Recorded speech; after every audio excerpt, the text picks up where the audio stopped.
All right, hello everybody, and welcome back to the Slappin Kpop podcast. It is your girl Maria, and I am here with our second guest ever to the show, Satsi, everyone. Hello. Woo! How exciting! Thanks, fam, You're and thank you welcome. for redoing this with me for a second time. No problem.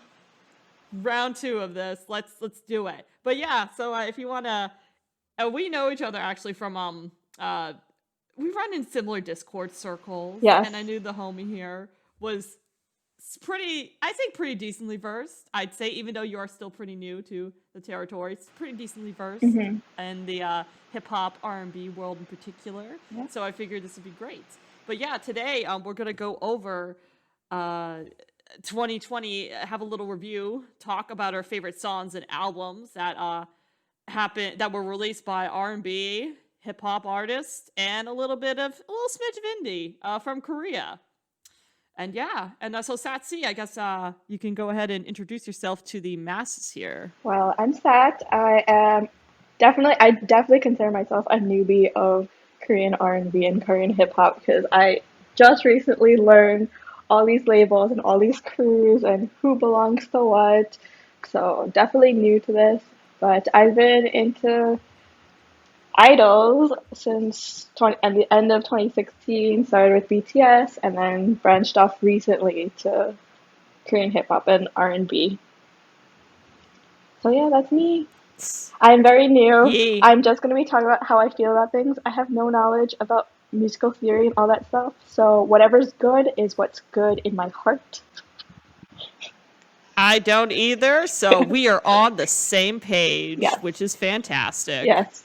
So yeah, let's just jump right into it, and we will start with the indie section, mainly because it's the smallest section that we have. Yeah. And we might as well just give a little shout out to the indie artists, because sometimes, or at least some indie artists you discover, sometimes you often just walk by them Right. through a playlist or whatever, and it's like, oh, we like this guy. Yep. So on my end, I got EP and a couple singles. For singles, we got from the artist Haesonon, I think is how you say it, for Midnight Train, or at least that's how you say it in English, Midnight Train, and Chon Min-ji with Body. Both of these are kind of similar to each other, I realize, in the fact that they kind of use guitars in kind of a grunge-esque way. Def were probably inspired by Nirvana a tad bit, but they also do incorporate other musical elements into the song as well. So it's a pretty cool mix with those two songs. I definitely recommend checking them out. And then as for an EP, I have Hyoko's Through Love, which is a pretty, I think overall, a very chill, calming EP for them. Yeah. And probably one of my favorite releases from them. Period. So yeah, especially in like a year like this, a calm EP. Yeah. Sometimes you just need that That relaxation recenter music. yourself. Yeah. So yeah, I definitely recommend checking out Hyoko, that EP. Yeah, and Satsi, I see you have another one that I have not heard of yet prior or haven't really investigated into. Yeah, I don't really know them either, but this is a band called Hippiopia, I think is how it's pronounced. So they were formed on a TV show called Superband in 2019, and this is their first EP that they released after being formed. They have two vocalists, a cellist, and a guitarist. So their music is very rock, ballady, alternative rock, and of course with a cellist with a little classical twist. So if you like them, they're really like, maybe I'll say they're a little Coldplay, but more classical Coldplay. So it's very intense, very mood driven with like heavy cellist feels. You feel like it's an orchestra and a band combined. So it's a good combination of those two genres, classical and rock. And the whole EP is Nice. excellent. It's a whole mood. If you like epic stuff that sounds like soundtracks, they're the band for you. Sick. Yeah. I think stuff like that's pretty cool when people try to like combine genres. Yeah. Sometimes it goes well, sometimes it doesn't. Yeah. But when it does go well, it's like It hits. Yeah. music to the ears. Yeah. It hits differently. All right. So yeah, So that'll be it for us for the indie side of things. And Mm-hmm. next we'll roll into the R&B side, starting with singles for R&B. All right, so the first one we will discuss will be Sumin and Zion T with Dirty Love. So this one is also one that I've mentioned prior in a quarter review video. These two, and you'll see Zion T pop in here as kind of like a feature in a couple other songs as well. Mm-hmm. These two complement each other, I feel, very well with their voice styles, even though it feels like maybe at first it wouldn't work out as well. But I love the kind of back and forth vibe they give off each other. And that's what makes collabs like this really special.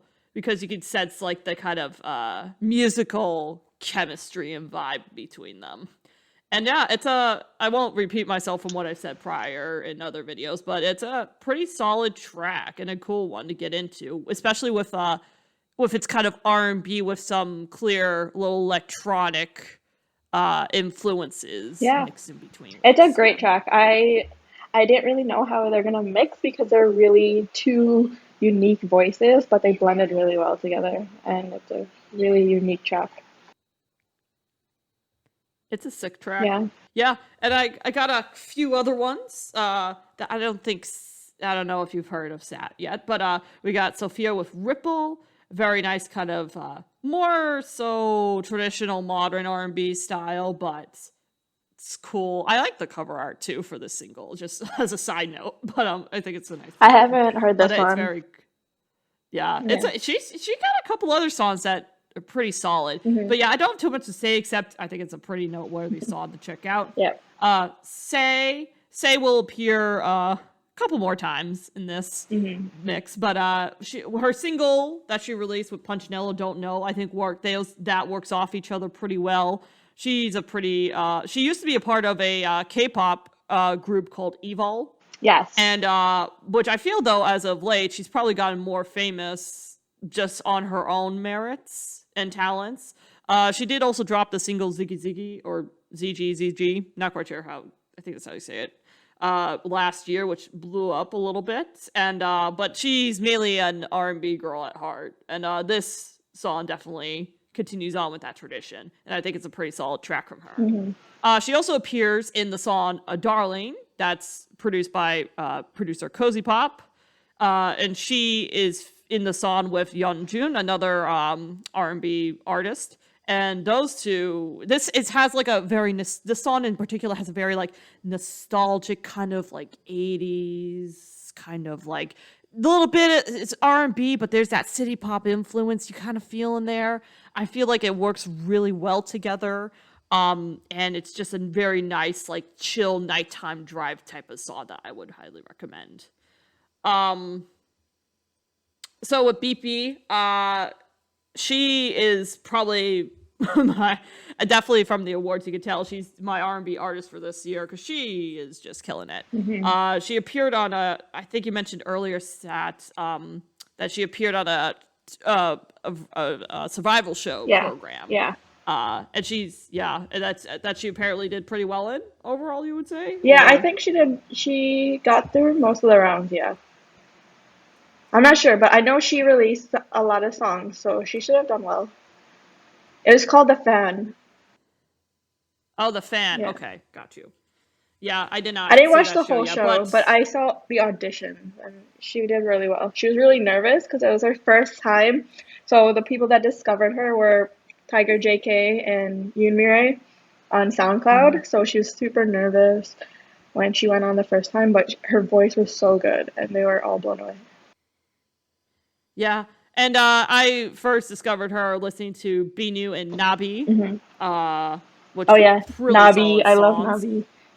Nabi's so Yeah, cute. yeah. And Binu's just like addictive. Yeah, she went to top two. I Binu, just looked up. Binu. Oh, top two. Yeah, See? Killed yeah, it. Killed yeah. it. But yeah, she released a string of singles this year Hmm. that I absolutely adored. Hmm. I nominated one of them, including "Restless," which I nominated as the best R&B song for this year, along with "Casino," or at least that's the English title for it. I forget Hmm. the Korean title, but it's quite long. But also really fun, like song. Has some cool little I guess hints to poker in the song as well. And then of course we have the Dingle freestyle collab. She got it with the nice refrain of pack of cigarette and condom in my pocket.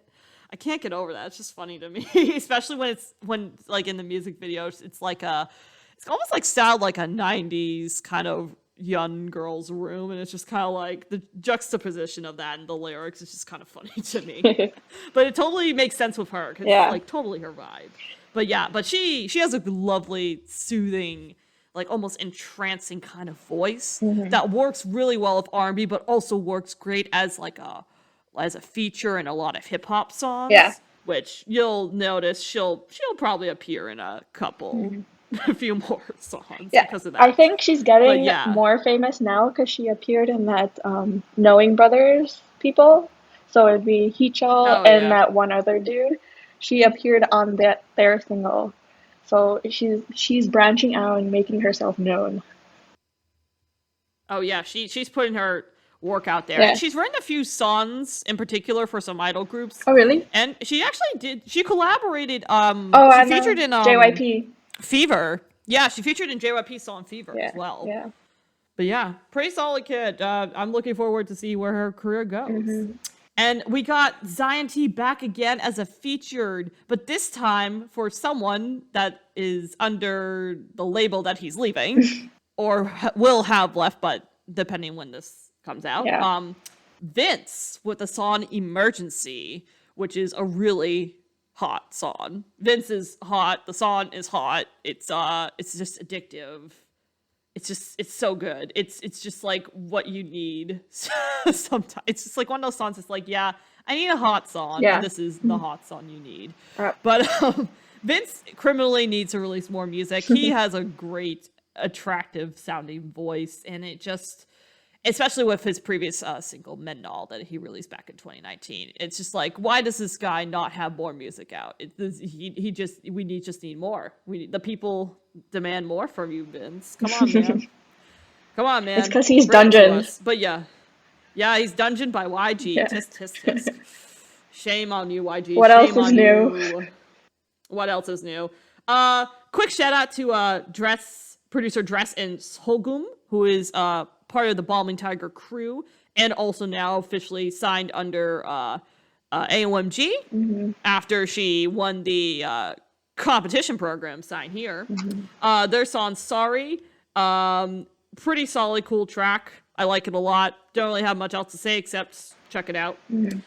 We also got another one you can attest to as well. Sat Crush's Mayday. Oh yeah. Crush is an artist I've mentioned before. He's kind of a hit or miss for me, depending on his music. I do acknowledge though he is a very talented individual when it comes to his stuff, especially since his debut. When I first heard that back in the day, I was like, this dude's got to get big. If not, I will be severely disappointed. And he did get big. And Mayday definitely showed that off with how big his house is in his music video, Girl Damn. But also the song just works for me very well. And along with the feature with from Joy of Red Velvet, which is I guess a group that he's wanted to collaborate in some way with at some point, which hey, he got to be able to do it. I heard nice job, fam. I know he was a fan of Red Velvet, so it was probably a really nice moment for him. Oh yeah. He must have been like super excited for that. Yeah, but it's a song that just works really well, and it just makes me laugh, but also it's just a nice soothing one to listen to when you're just like, oh, I need some crush. I need a dose of crush in my life. So there's your dose of crush. I think the MV makes it a lot better for me. I don't really think I listen to it separately, but with the MV it's really cute. The MV is just cute and hilarious at the same time because it's just kind of like, I don't get it. It's random. It works. It works. I love it. And then we got this. Next we got Moon, also kind of semi-dungeon by not SM. YG, this time SM Entertainment under Million Market. Look at that. Big companies dungeoning people. It's a trend, clearly. But Moon, though, for another person besides BP that I just need more music from at this point. Did you just need more music? Her string of singles that she released this year, including Woo Don't Care, which include both Woo and Don't Care, great songs to feel like you got to move your hips to, both in a faster way, but also in a slower, sensual way, depending which song you're listening to. They both work really well. Tonight is another single that she released, which features Vince. So he actually was able to do something else besides his one single he dropped this year. Fantastic.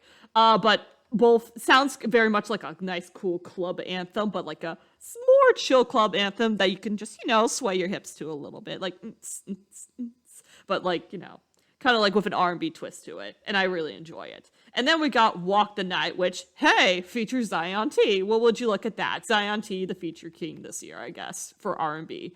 A very nice calming song. Perfect song to listen to in like the fall, winter time. Really enjoy that track. And I think it highlights her vocals really well. She's just someone that just delivers consistently, and I love her for that.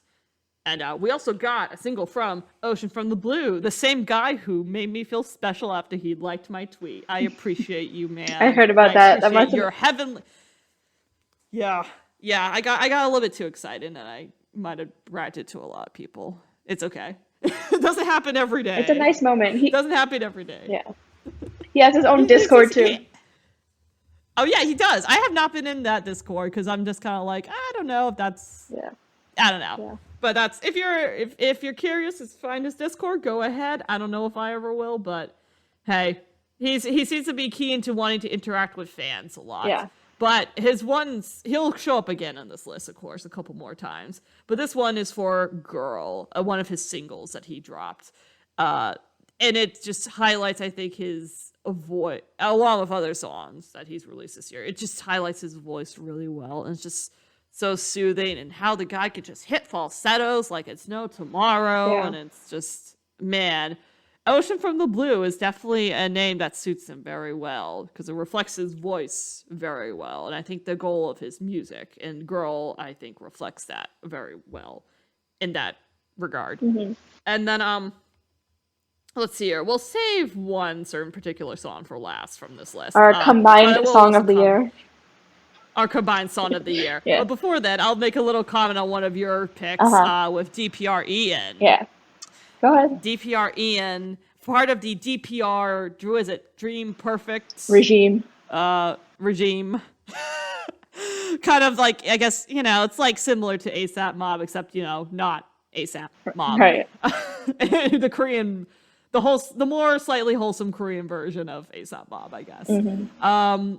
It's Ian used to be a part of C-Clown, idol group that has since disbanded. He was known as Romeo as a stage name. Mm-hmm. But for a while under DPR, he's mainly focused on production of music videos and whatnot. Yeah. However, recently he's decided to not only continue to do video production, but also sing and make his own music. And he dropped 2 singles this year, So Beautiful and No Blueberries. No Blueberries featuring label mate DPR Live and CL, who I feel never really features them much. But hey, they got her. Best thing about these, well, I don't know if it's the best thing, but they do really highlight how he has his songs produced, which is in a very like unique way that stands out compared to a lot of other people in the field. And also these songs are in English for the most part for No Blueberries, but they're both otherwise in English. Definitely a little bit more of an easier step to acclimate people to, especially in a great type of song to want to introduce to people, casually if you are an English speaker. Yeah, of course. But yeah, it's a great track. I'm looking forward to more music that DPR Ian will release. And yeah. Yeah, I didn't know that he was a singer at first because he's always directing music videos. Like he made CL's music video and he's featured in the music video. So I was kind of surprised that he has his own music, but it's really nice. It's R&B soul, perfect for what I like. And if it was released in the Western market, it definitely would have been a hit. And he would have been famous. Oh, yeah. And he's also very good looking. So he is. I definitely second if it had more PR, it probably absolutely would have been a hit. Yeah. It's definitely going to be a song I'm going to put on a playlist for like my sister and my cousin to recommend to listen to. Because I think they would absolutely dig something like this. Hmm. But yeah, I see.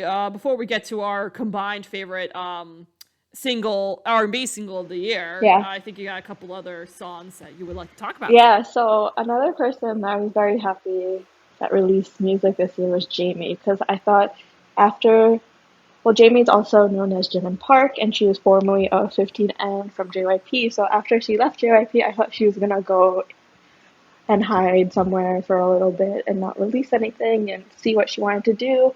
But she appeared on a TV show called Good Girl, and then right after that, she released a song called Numbers featuring Changmo and Apollo 11 featuring Jay Park.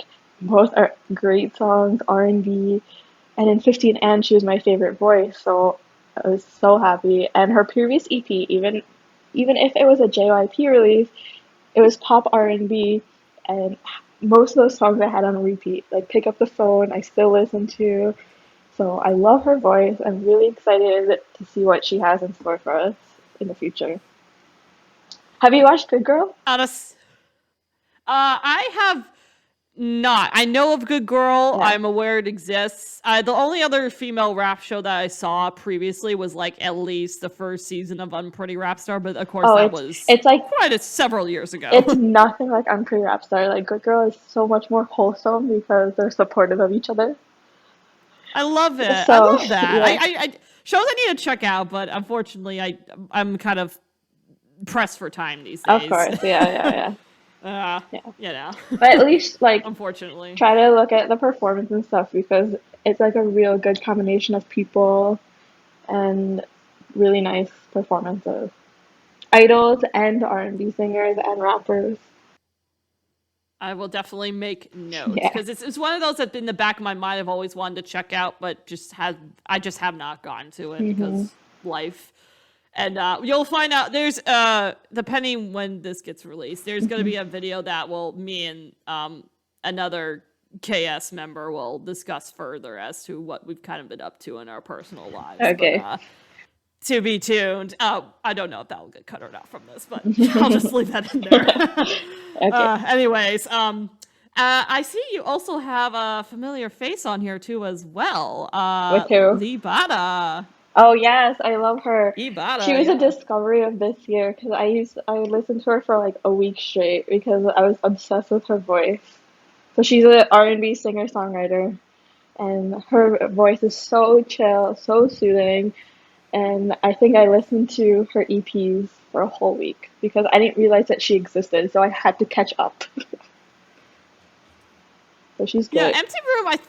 Unfortunately I didn't care for Empty Room as much this year, Hmm. or at least from what she released. But I still do highly recommend people checking her out. Yeah. She does have a fantastic voice, and there's prior songs like I think it's like Blue Rose or Red Rose Yeah. that I really enjoy and like love. And Hmm. I'm like, oh, she has an addictive voice too.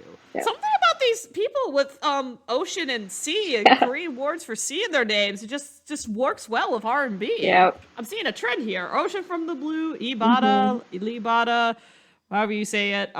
Yeah, just keep it up. I like the ocean puns and hints in the names. I think Hmm. it works out pretty well. Okay, so my next person, similar to before, R&B soul singer. She's new and she's part of Highlights, and it's Suvi with "Make the Move" featuring PH1. I love the song because it's just like chill vibe.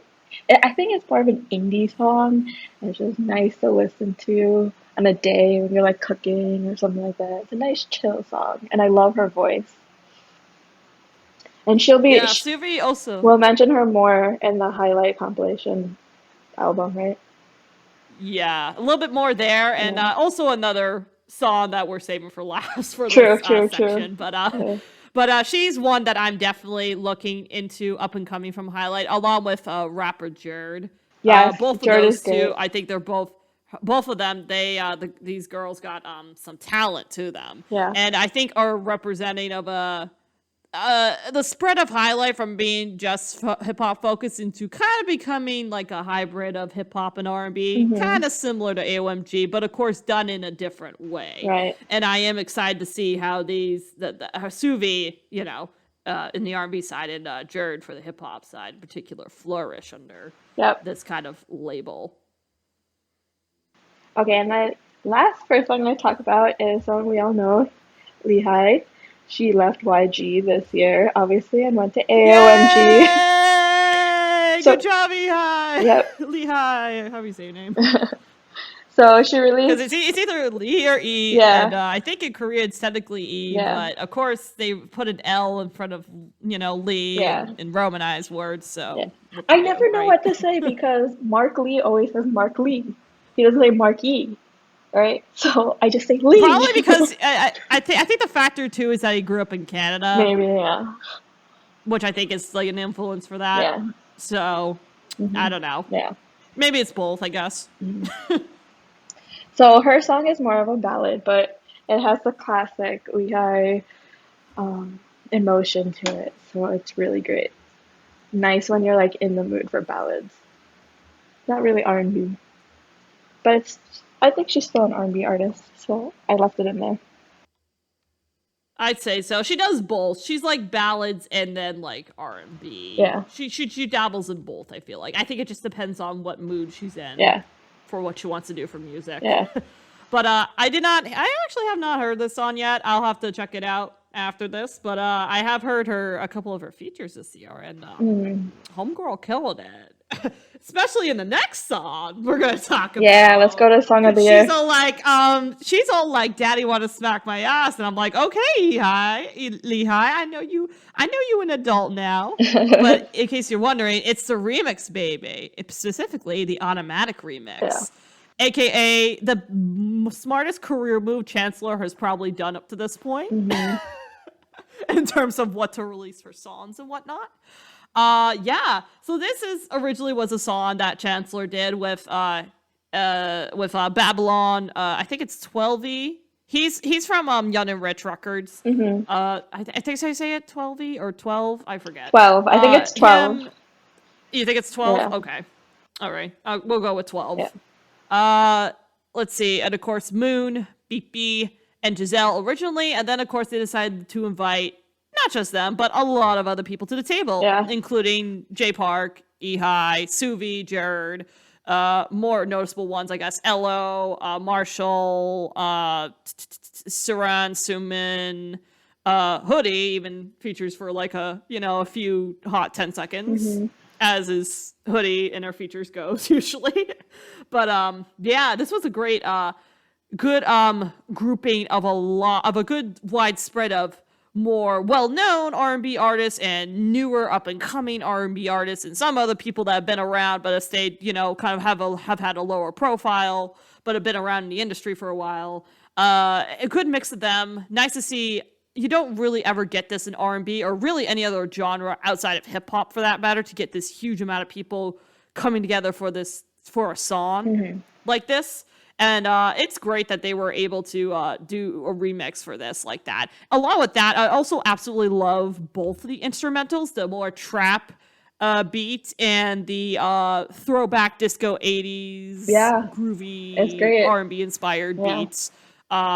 Fantastic mixing on that. Hmm. It's just a great track, and it's probably like the ultimate R&B track at this point from Korea Who are your in faves recent on memory. it?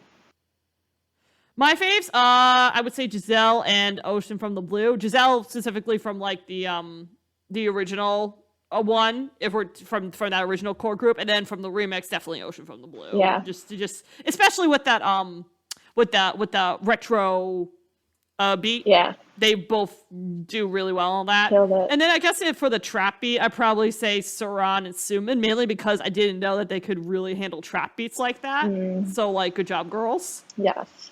I think Yeah. I also agree Ocean from the Blue is my favorite, but another person I discovered from this song was Kavish, and I really enjoyed his music. It's really different, and I'd say it's more indie R&B than anything, but it's really cool.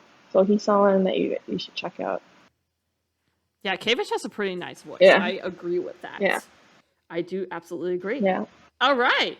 So that's all our singles, and now on to our kR&B full releases, starting with Kieran Beck Kieran, Yeah. depending on where you go, with Tell Us About Yourself, all smushed in one word.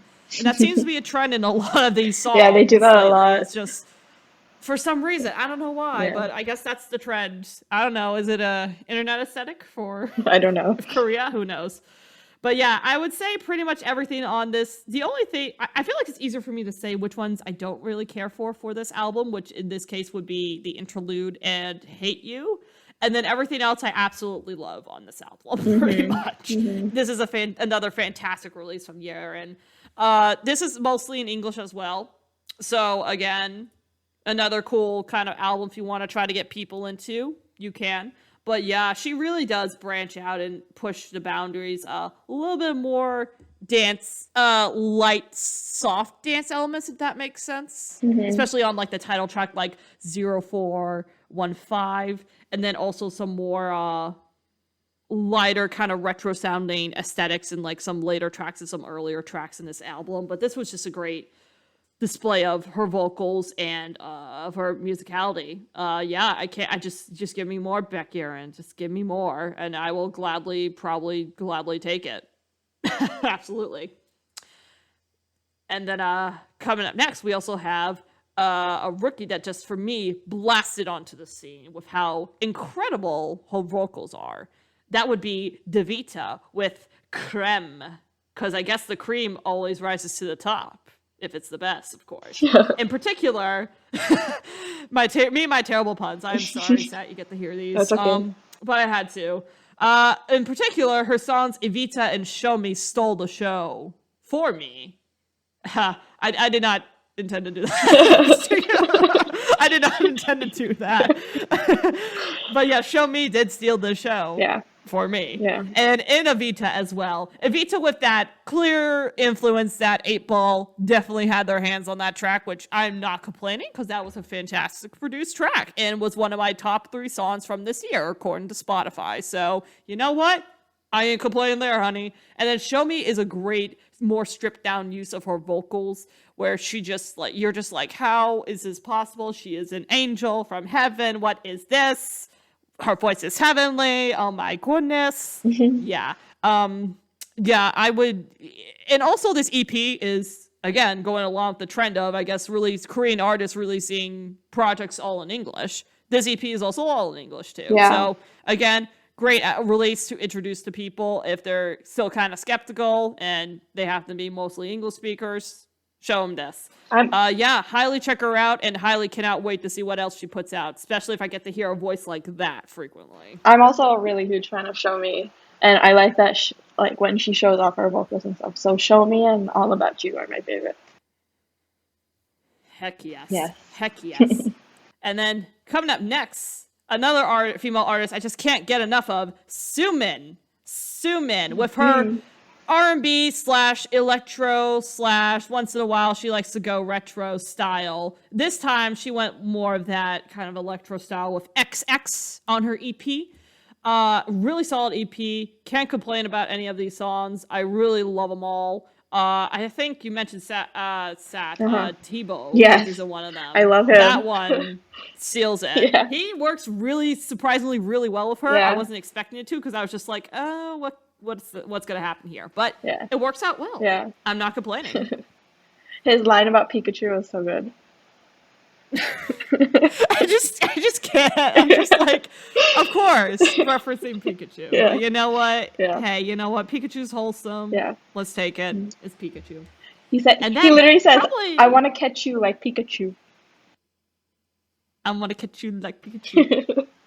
Pikachu, I choose you. Yeah, Pikachu, I And choose apparently, you. Summon, aka what Summon said to Debo when she was all like, "I need a feature." Yeah, and this is what he came Debo. up with. You. This is what he came up with. But you know what? Let's go with it. Yeah. Let's roll with that.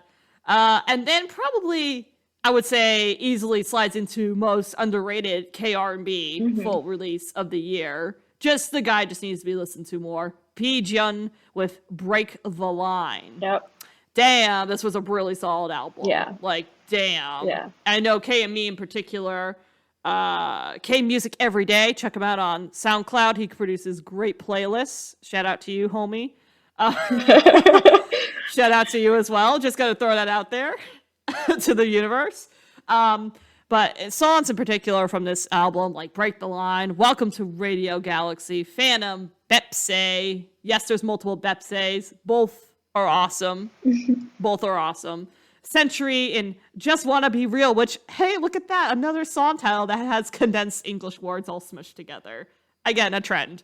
But still, fantastic voice, great features, Yes. really excellent EP. Needs to be talked about more, Yeah. period. I just don't know where to look for this dude because I try to find him and he's not anywhere. Like, where is he from? At least tell me what It's like, where company you he's at, from. buddy? Need some more PR. We need to get this dude out here more. Exactly. We need you, fam. But it's a We great need you, fam, out album. here. Like throughout the whole thing, I was never bored. Rap and hip hop and R&B, so good. Lyrics are great. Even if it's like slow, it builds back up. Like the way he made his track list was excellent. I think the best song that I enjoyed most was Star Explosion. And it's really an explosion of different sounds and it's pretty epic and it's so good. This album is so good. This is definitely my album of the year. Because it was Oh, yeah, so this is a unexpected because I fantastic didn't even know album. who this guy was. Awesome, fantastic album release. And look at that. We got Ocean from the Blue. Yeah, that's me. With Love Fi 2020. Yeah. Oh, wow. I know he released another album this year. I have not listened to it, unfortunately, but I did get a chance to listen to this one. And I told him on Twitter, yo, fam, this album is great. I didn't say it like that, but essentially that's what I said. And he liked my tweet. So, you know, the universe is all great in the world. Yeah. In particular, the songs I really enjoyed from this album were Shower, Baby, Flying to the Moon, 'cause I just want to see you again. And Sherlock. I can't help it. That song is so catchy. I replayed Flying to the Moon like at least for 2 days straight, just on repeat, because it was just so addictive and soothing. And just like, oh. And the music, the instrumentals in that song is fantastic too. But yeah, overall, really great, nice, soothing, comforting R&B album. Highly, highly recommend it. And I will pay attention a lot more to this guy. And last on my end, for R&B releases, Say, once again, she finally dropped another album. Woo! Yay! Philosophy. Yay! And then, of course, songs in particular that stood out to me, Omega and Aloha. Aloha, yeah. I probably said that wrong, but whatever. Anyways, just fun, nice, addictive R&B. Went back to her roots a little bit, her solo roots, I guess you could say.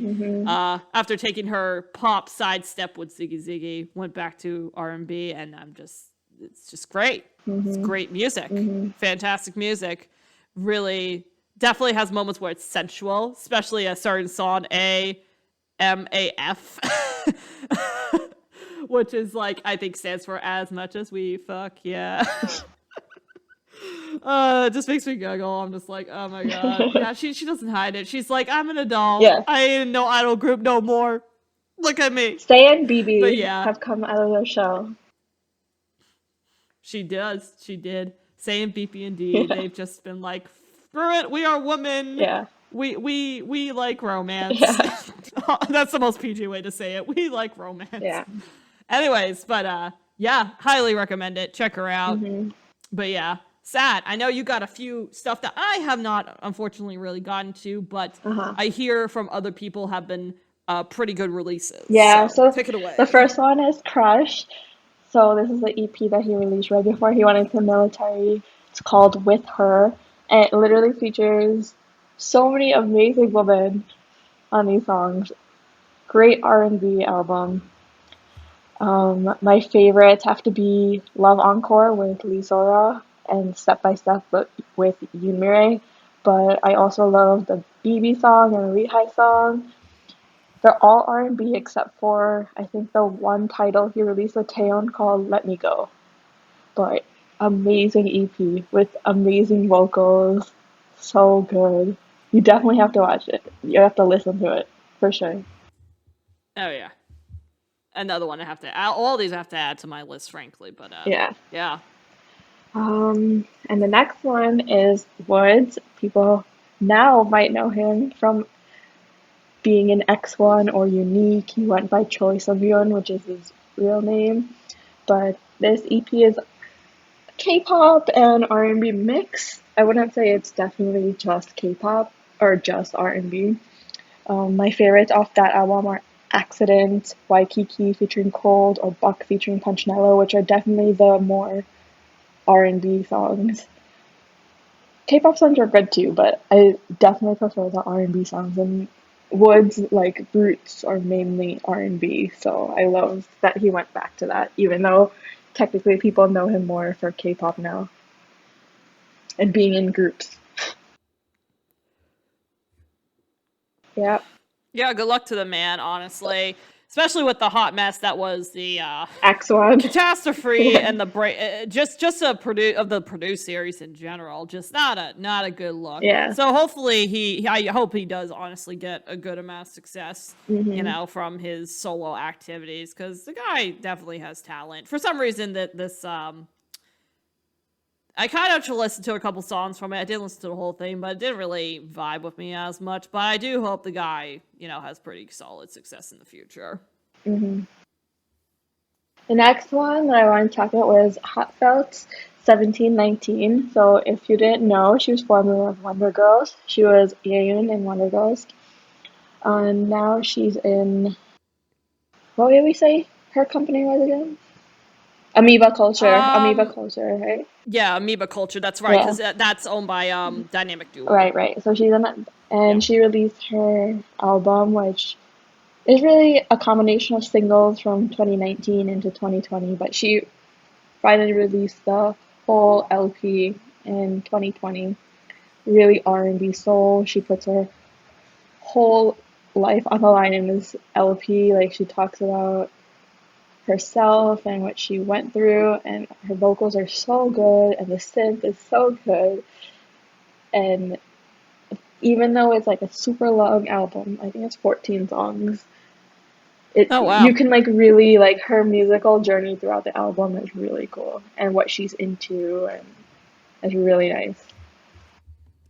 Yeah, it's interesting too with Hatfelt. Yeah, I know that I unfortunately I did, this is definitely an EP. I gotta check out more of her yeah, music more too. But I know she kind of went through some personal stuff with I think if I'm not mistaken, I think it was her father was yeah, her strange father was trying to get into some scandal and trying to drag her name, I think, through the mud in some sort of way. And right. that just sucks to deal with that in a public space like that. Hmm. That's no fun. And then probably also the years just coming out of JYP and then just trying to, go her own way with music and whatnot. Yeah, But it's great that she's still persevering and, pushing through music like this. So yeah, good for her. And at yeah. some point, I will look The into one that more of your the songs. one where she was talking about her father was called Life Sucks, and I think that's all in English. Wow. Yeah, The title says it all. yeah, I mean, she isn't lying. yeah, Sometimes yeah, life does suck, but yeah, yeah. Things you can't control. yeah. Sometimes you can't control your own family members. In a way, I won't. Actually, I won't comment further. Anyways, so you have one more album to talk about or EP to Yeah, talk so about? What's this that? person came out of nowhere too because he was part of Ravi from Vix's label, and his name is Zydo. He came out, this is his debut EP called X, and the song that really drew me into him was Betting featuring PH1, which was the title, and it's like the perfect R&B song, R&B soul, and his voice is the perfect R&B voice. Like if you could think of an R&B male voice, it's probably Zydo. It's like the perfect voice, especially for pop R&B. The whole album is good. Got He's you. got some really nice features in Marshall and Kubi as well. Oh, gotcha. Yeah. Uh, that's his Ravi having a label just still blows my mind. But you know what? As Zico did it. You know what? Yeah, Clearly he can as well. yeah, I mean, I guess it just blows my mind considering Ravi, I wouldn't say is higher up there, but the connections he's been able to make yeah.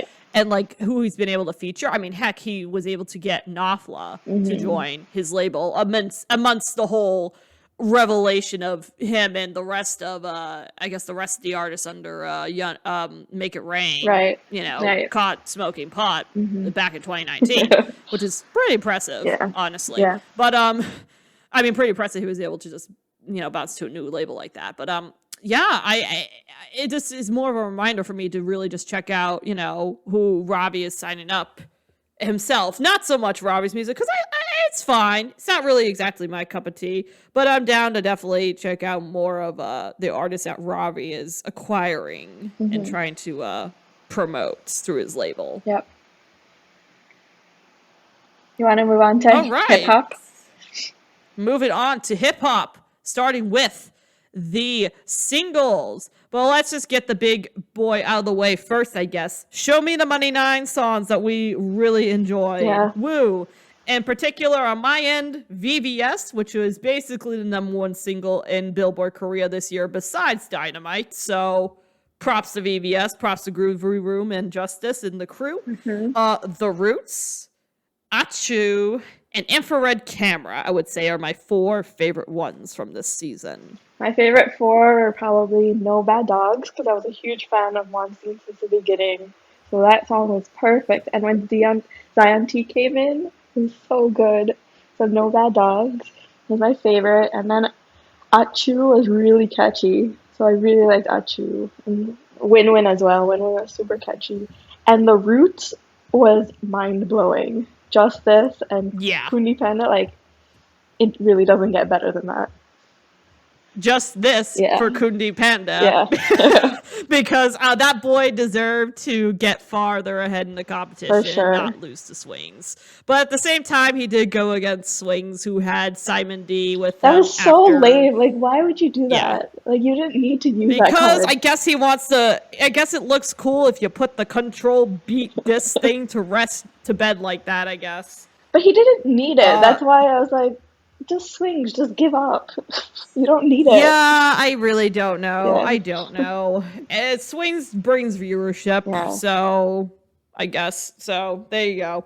But yeah, The Roots is a highly impressive song. If you want to hear just rappers truly flex their technical skill, listen and watch that performance. For sure. Achu, fun song. Definitely is a song that was made to be a chart topper, and I think probably was the best song under the Gijas, duo, trio, I guess. Yeah. Besides, of course, VVS. But so yeah, and good. Also, side note, great for Minari to get as far as she did. I'm pretty sure she's gone the farthest of any female rapper in Show Me the Money season. So congrats to her. Yeah, I think so. And she's definitely a talent I'm gonna look forward to in the future.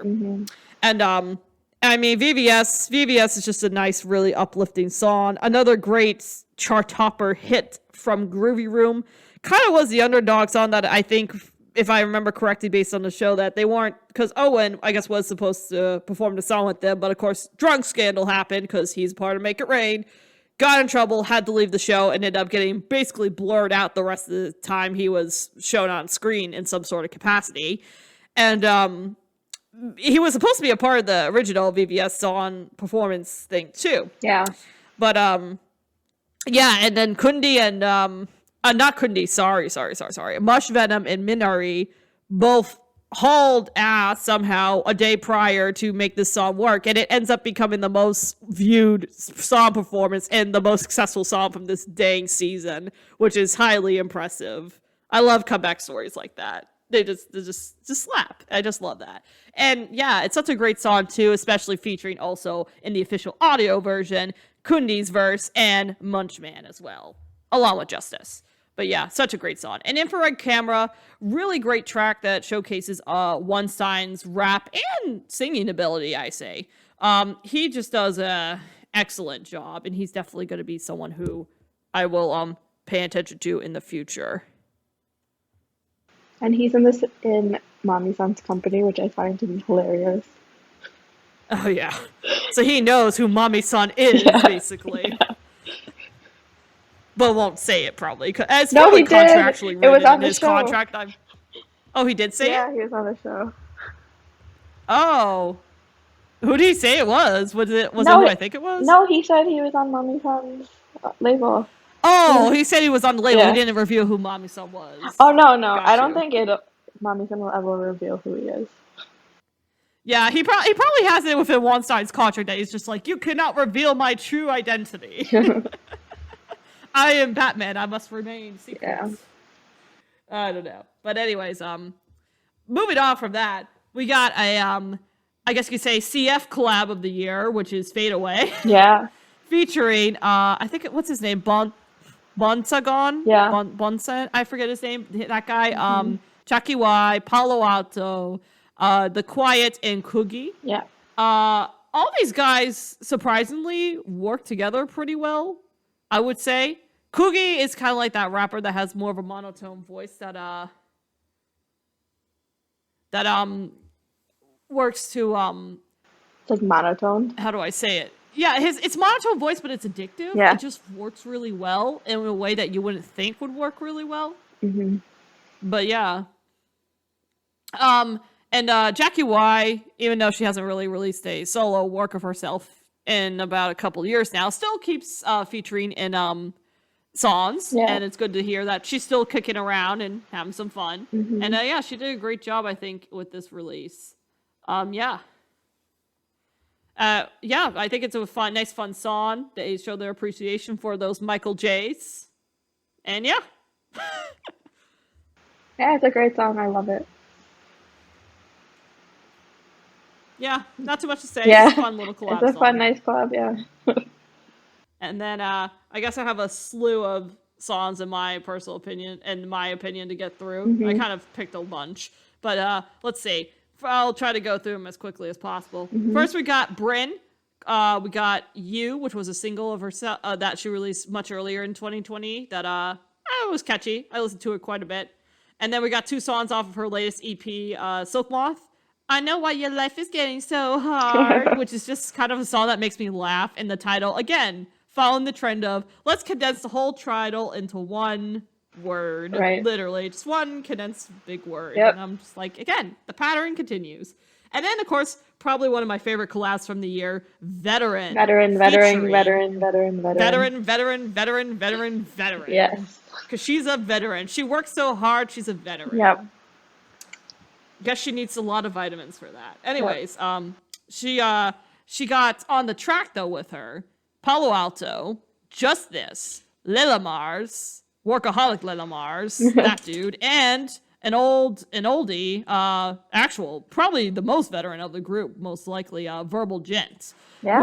Who I guess might have had a DUI incident, I think, a couple years ago, but he seems to be slowly making his way back. So good for him. Hmm. Good, nice feature he had, and everyone just did pretty solid with this song, and it's just a fun one, and it's nice to see like a female lead. Also, besides like Jackie, kind of take a hook like that and just work it really well. Hmm. And yeah, she does a good job. Next, we got Kunst. He released his album People earlier this year, but really I only liked a couple songs from it. More so as a couple of the R&B songs. Joke with C-Jam and Simon D.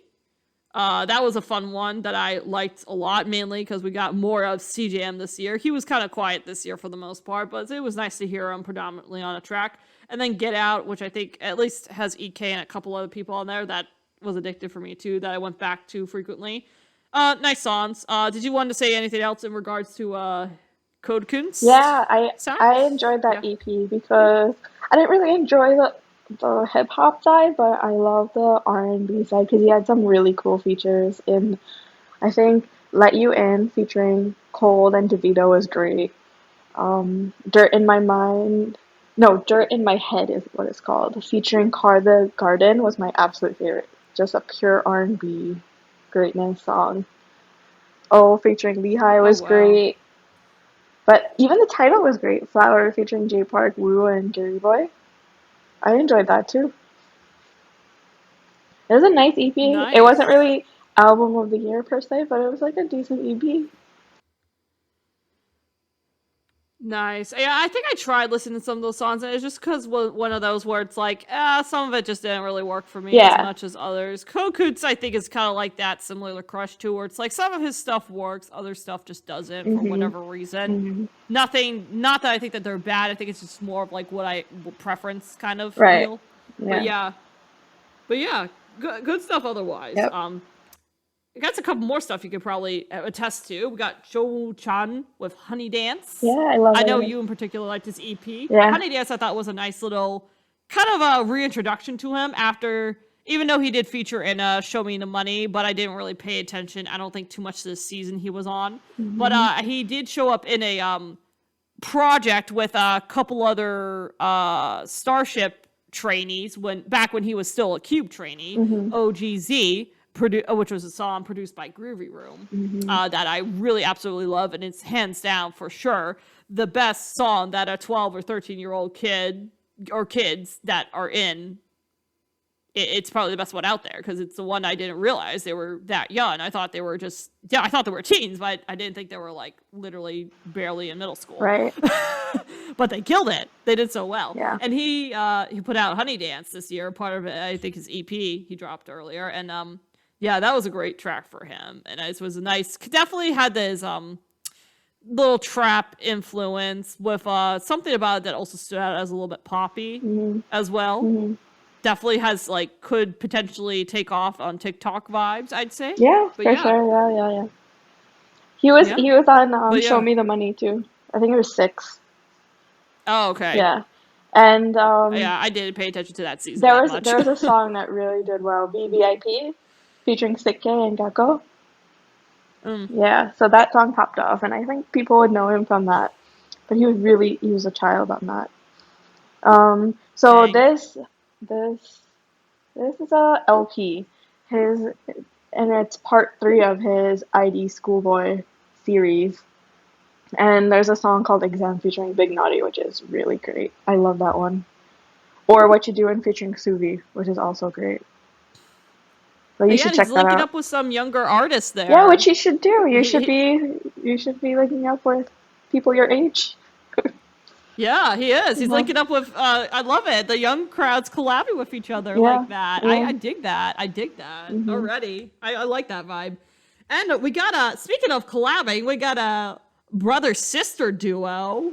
Oh, are they? Definitely some of the more... I didn't know they were Yeah, Little brothers. Cherry and Gold Butter are siblings. I did That's not them know on that. the cover. Okay. That is them on the cover of that album. Okay. And which I find just hilarious because I'm like, the song I didn't really a lot of songs on that album were older songs that they released I think at least a year prior or 2 no, a year prior, I'd say. Gold Buddha also went by a different name for a couple of them, Jito Mio, until for some reason he decided to change it to Gold Buddha. But the one song in particular I want to highlight is 1,000 Words. Yeah. I think that's translated to English, which is interesting because Yeah. the instrumentals does have that clear, definitive trap beat, but there's also that influence of that old school traditional Korean music thrown in there. And when you look at the music video for this song as well, it's interesting to see it because they're all wearing them traditional clothing, and Little Cherry's doing her soft, whisper, quiet mumble-ish rap. Yeah. And then you got he got her older brother doing her thing. Yeah. But yeah, the cover to this album that the song's It's from cute. is funny because it's cute Yeah. because she's sitting on top of her brother while he's laying down in with a toy rifle and like a face paint. Yeah. Or it's like a mask. Or it's like a camo face paint mask thing. So it's like he's prepping for his army military service, and she's just sitting on top of him with like a mixtape in her hand, just smiling. I'm like, this is siblings, gotta love it. I'm like, that's cute. That's cute. I love it. Look at that, sibling goals. Just siblings just making trap music together. Siblings that make trap music together stay close, I guess. Yeah, and it's funny. Do you know how I first discovered them? Because of I think it's is it Chaeyeon from Twice? Yeah. Che, yeah. Yeah, because she posted it on Twice's official page Oh. and on Instagram, and I remember hearing it. I'm like, does this girl know exactly what the hell he's saying? Of course, of course. Does this girl know? But I'm just like, ooh, she likes that rap. She likes that rap. Yeah, But it was great. And this is a really cool, interesting take of trap meets old school Korean yeah. vibes. And I definitely recommend to check it out. Honestly, this is it's a guilty pleasure of mine. I wouldn't say I would listen to this very often, Yeah, it's definitely but these two are more guilty pleasure rappers for yeah, sure. They're never good. I don't think most people will consider them to be the most amazing rappers of all time. They're definitely more of that trendy trap style. But you know what? There's something about them with certain songs too that they're just enjoyable to me for yeah, some reason. yeah. Did you listen to the And yeah, Mukbang remix with J Park, BB, and Dumbfounded? I think I did, but I honestly forget It how was it so goes. funny. It was so funny. I can't deal with it. If anything, I feel like they try to make their songs a little bit more comedic in style. Yeah, they're definitely Mimi for sure. They're meme worthy. Yeah, So just check out their music for the and the memes, music honestly. videos. Oh yeah, they got some weird music videos. I'll tell you that. All right. But you know who doesn't have a weird music video? Instead their music video probably was one of the more popular ones this year. Hmm. Zico or Zico, Yeah. KOZ, Hmm. with any song. Hmm. Literally such a fantastic song. So glad it blew up in Korea. Probably, honestly, the best thing he put out this year. Because I honestly did not care for his EP this year. I thought he released better projects prior last year. But any song was definitely the saving grace for Zico this year. He was clever in not just the lyricism, but also the production of the music. How it literally switched different types of beats and styles throughout the song. Like it's like someone would be switching to any song on their Bluetooth speaker. But yeah, it's a nice fun, definitely one of those hashtag relatable songs, and if anything became more hashtag relatable with pandemic probably setting in more ways than one, but a Hmm. really nice enjoyable song that I'm glad did end up becoming a chart topper. Yeah, I wasn't really a fan of this song just because I feel like it was just made for TikTok. So it was alright, but it's not something that I That's listen fair. to all the time.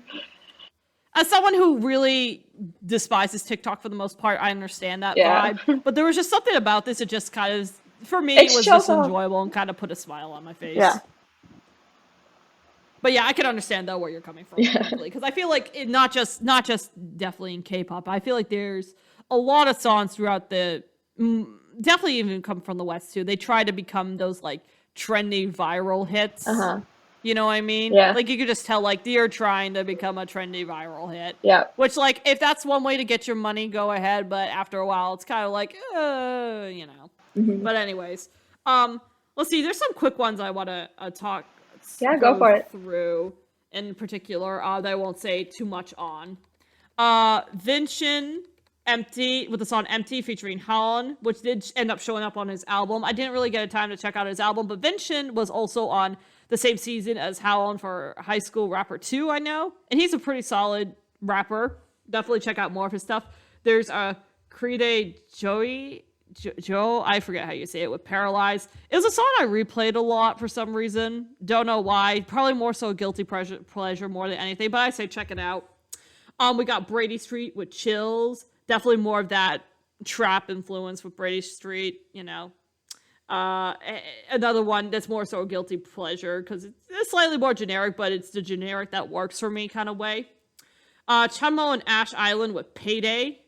But I think this also done by Cozy Pop? It might have been. I'm not quite sure. Don't quote me on that. But Yeah. also a really nice, fun song with them. I like the instrumental to this one a lot. Another song I'll get into a little bit more. We have Bobbing Tiger with Colo Colo. Y'all, Bobbing Tiger just keeps putting out probably some of the most uniquely produced rap music in general. This group. This is the same Bobbing Tiger that Sogum is also a part of, and the main person that featured in the song was Omega Sapien, who also is a part of this crew as well. But Yeah, I know them. this is such a the music video for this is weird. Mm. I won't deny it. It's a weird music video. But he just only someone like Omega Sapien could fit a song that's produced like this. I feel like because this is just so out there. You just need someone as out there to make it work extremely well, and he does, and it's great, and it's meme worthy Hakuna Matata Matata, Hakuna Matata Matata. I can't believe I just Hakuna can't. Matata is still a thing in Korean I music. know. Apparently, they just like to keep saying no worries for Yeah. some reason. They just do. I guess The Lion King was a huge hit in Korea. Clearly, Yeah. clearly, The Lion King has surpassed everything Yeah. and continually makes its way into music there. All right. Another one I can talk a little bit more to. Waitched, which we will talk. I will talk about a little bit more about Waitched in a little bit because he did drop a nice EP. But this song in particular, Everything, featuring Chunmo, Ash Island, and the one and the only Beepy, and Kugi actually too. Yeah. Really solid release. Yeah. Chunmo on the hook. Chunmo is one of those rappers that just kills it at hooks. Kugi does his thing. He does great.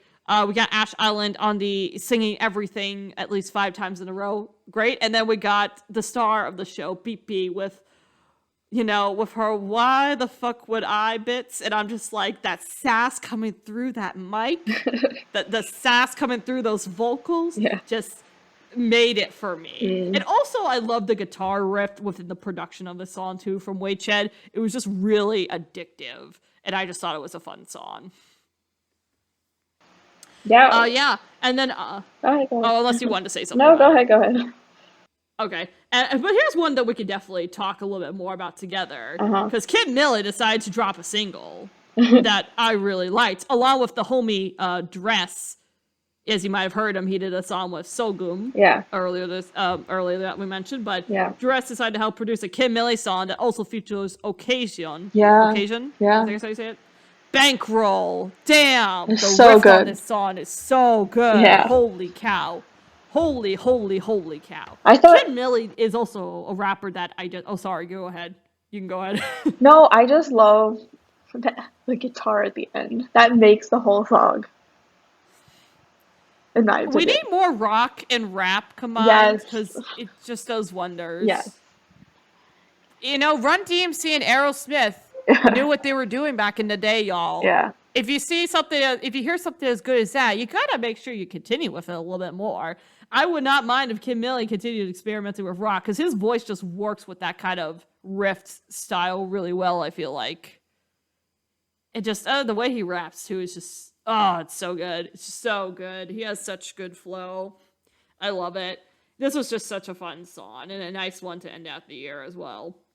All right, I'll also speed run through a couple more of these. We got Spray with producer Spray with Chanjon featuring Puff Daehee, aka Kieran's rap alter ego, and Kugi and PH1. Really fun throwback like song. Definitely, has 8Ball's influence mixed in with that. It was a song that probably surprised me the most coming from hip hop because I was just not expecting it, and I was pleasantly surprised, and I thought that it worked really, really well.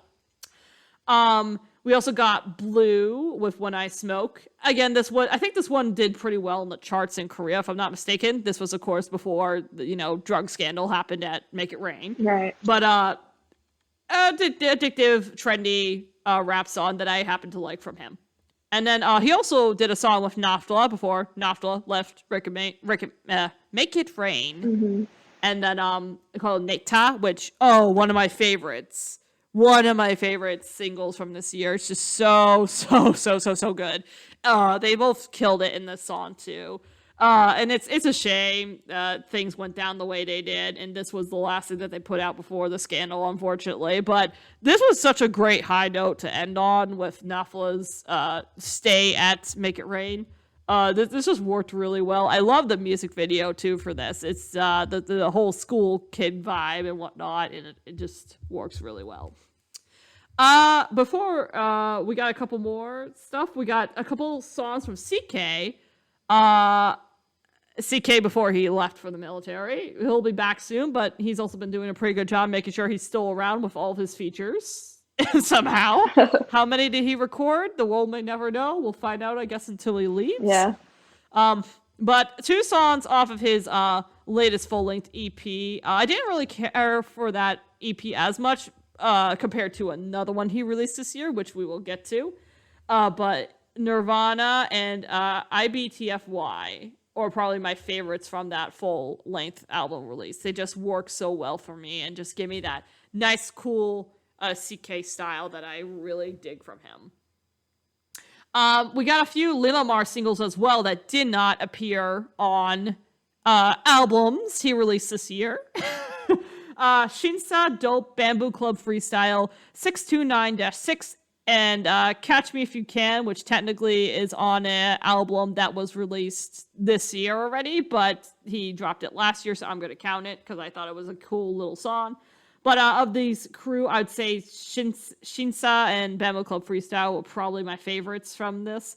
Really fun songs. I wish he included them in the album, in one of the albums he dropped this year, but alas, at least he put them out. Fun stuff. He does it. Hey, they're great.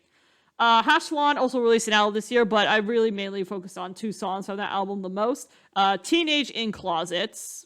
Interesting English there. And then I Loved You Even When I Smoked, which again follows the trend of smushing the whole title together into one giant word, like a caterpillar. Yeah. But yep, Hashwan, again, another person under Ambition, along with Chunmo, Ash Island, and whatnot. Really solid rapper too. He has a very distinctive voice, and yeah, these were some cool. I think especially Teenage in Closet definitely had a more like pop kind of vibe to it, but it just worked really well with his rapping, and so I really enjoyed that. And then Omega Sampion decided to release an EP called Garlic. Yeah. Yeah, an EP called Garlic, and of that EP, I like the songs Happy Core and WWE the most. It's an interesting EP. That's for sure. That only someone like Omega Sapien can do. I feel like it I'll went leave it over at my that. head. Like I didn't get it.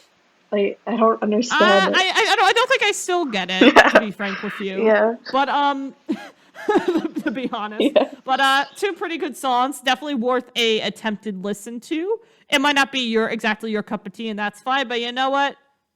Trying different music is not a bad thing. Yep. And then we got Zene Dazilla for some nice ass-shaking songs with PDSR and Gangwon FC, because he also relatively recently joined Ambition Music. And these songs were just great to kind of shake your ass to. And you know what? Sometimes you just need that in your life. So Zene Dazilla. Okay. And Sat, you got a couple other tracks. Yeah. I noticed. So I think throughout this year, I became a huge fan of the artists of Young and Rich. So for some reason. So like the most recent one is the Homies. Homies are so good. I love their vibe. And they did like a collaboration with Dingo called Dingo Freestyle. And this features Yuzian, Super V, and 12. This song is called, what is it called? Trot. It's like trap. Trap. Trap. But the song is so. However, like, uneducated kid says it. However, uneducated says it. Yeah. You would think that that genre would be a hot mess, but the song is so chill and it's like such a summer vibe, and I listened to that on repeat for a long time. It's so good. Did you hear that one? Oh yeah, I did. I didn't love it as much, to be honest, but it definitely is. Hey, it's definitely one of those, again, like Little Cherry and Gold Buddha with their 1,000 word song. It's one of those songs that really only a Korean can do. Yeah, for sure. Because it's just kind of like, unless you or like, you know, someone that grew up in Korea listening to those kind of like, you know, either more traditional or more like you know, old school pop, because essentially that's what trot is like old school pop, right. Korean pop music, essentially. Only people like this is only a song that really Korean artists can just do, because they're the ones that could like really make it to like work and make sense, even if in your head it doesn't make sense at first, but it does. And these guys make it pretty fun.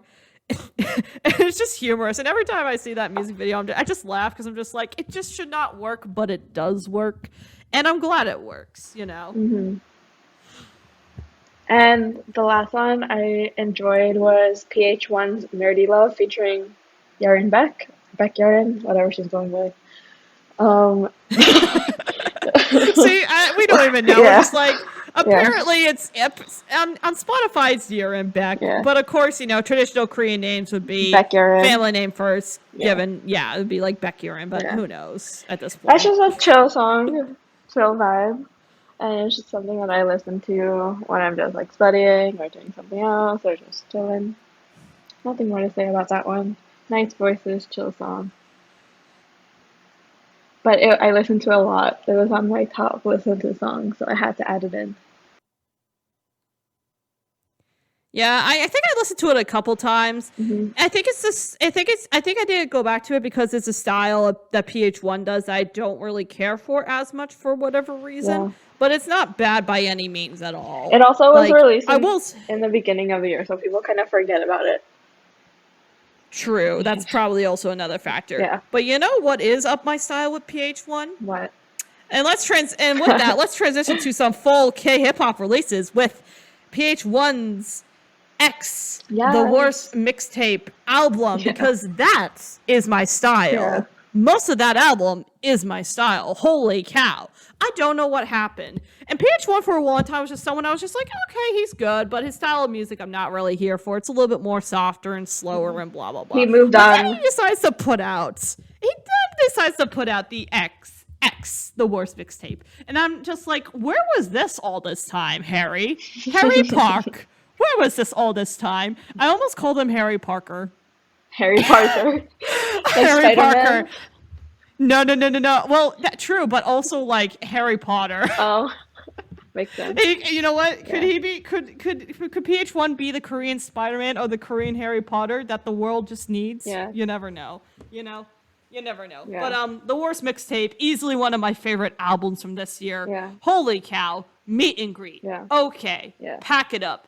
Telefono. I can tell, and what I go. Mm-hmm. Those songs in particular from this EP just slap. They just work so damn well. Yeah. And the features he has on those songs too. Right. Like ranging from Kid Millie to Mush Venom to I think Simon D shows up, and just a good mix of people. It just works really well for him. He does such a great job on this EP, and really, if anything, made me go 180 on his music in general and being like, okay, if you put more of this stuff out, I'd be down, fam. I would be down. Yeah.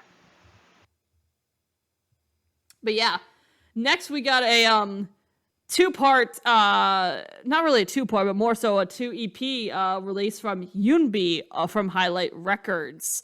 He showed up, I think, I want to say it was Show Me the Money 777 or 8. I think he showed up on. I think he was known for Diss Battle he did with Yoonbi, if I'm not mistaken. But he dropped 2 EPs this year, Dope and the Breakup Archives. From there, I would say D and O were probably my favorites from Dope. And yes, all the 4 songs on there are DOPE, because, why not? And from the Breakup Archives, Falling Out of Love and Gangsta's Cry. Easily my favorite songs. I think he's definitely underrated in terms of like, he's also from he's from the States too, like PH1 is. Yeah. He got some talent there. He got some talent. I look forward to hearing more from Yoonbi, frankly, because I think there's more to him he needs that we have yet to hear, and he has more up his sleeve out there. And yeah, another one we got is DPR Live. He's coming to you live, asking, "Is there anybody out there?" Through his he had probably one of the most unique concepts to like an album release, I would say, this year, from what I've seen, with that whole spaceship kind of theme going on. Yeah. Outer space kind of vibes. Yeah. That was pretty this year, even in K-pop too. Yeah, like outer space is just the vibe this year. Yeah. I'm not quite sure why, but I don't know. Things like that happen. Neon, Legacy, and Out of Control, my top 3 favorites from this album. Killed it with those songs. Legacy is definitely one of those dope songs, and Just Put On My Jetpack is just an iconic English line that people should know more about. in my opinion. Live, yeah, DPR Live just keeps killing it. He's definitely being the flagpole bearer for the DPR crew at this point, and hopefully, he gets to keep pushing forward with that. And next, we get into the Lillamars quadfecta, I guess you could say, because Lillamars, as I mentioned in a prior video, my hip-hop artist of the year, and guess what? All 4 of his projects he released in 2020 are here. Yeah. They are here, fam.